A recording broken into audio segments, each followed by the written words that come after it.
नमस्कार मंडळी. आज आपण बनवणार आहोत घरच्या घरी झणझणीत, चवदार आणि अगदी सोपी अशी वांग्याची भाजी. चला तर मग वेळ न घालवता थेट रेसिपीला सुरुवात करूया. सर्वात आधी एका कढईमध्ये आवडीनुसार तेल टाकून ते चांगलं तापवून घ्या. तेल तापल्यानंतर त्यामध्ये मोहरी टाका. मोहरी तडतडू लागली की त्यात जिरे घाला. आता त्यामध्ये एक बारीक चिरलेला कांदा टाका आणि कांदा थोडासा गुलाबी होईपर्यंत परतून घ्या. त्यात कढीपत्ता घाला. कढीपत्ता खमंग होईपर्यंत थोडा फ्राय करा. आता त्यात आलं लसण पेस्ट टाका आणि कच्चेपणा जाईपर्यंत नीट परतून घ्या. आता त्यामध्ये टाका 1 टीस्पून धने पावडर, थोडीशी हळद, 2 टीस्पून लाल तिखट.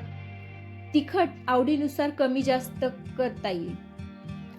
2 टीस्पून कांदा लसूण मसाला आणि चवीनुसार मीठ. हे सगळं छान एकजीव होईपर्यंत मिक्स करा. आता त्यामध्ये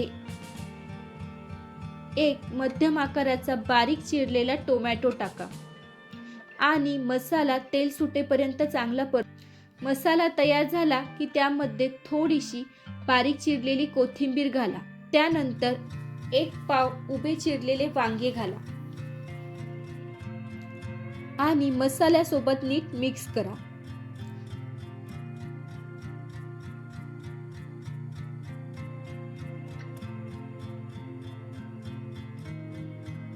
आता कढईवर झाकण ठेवा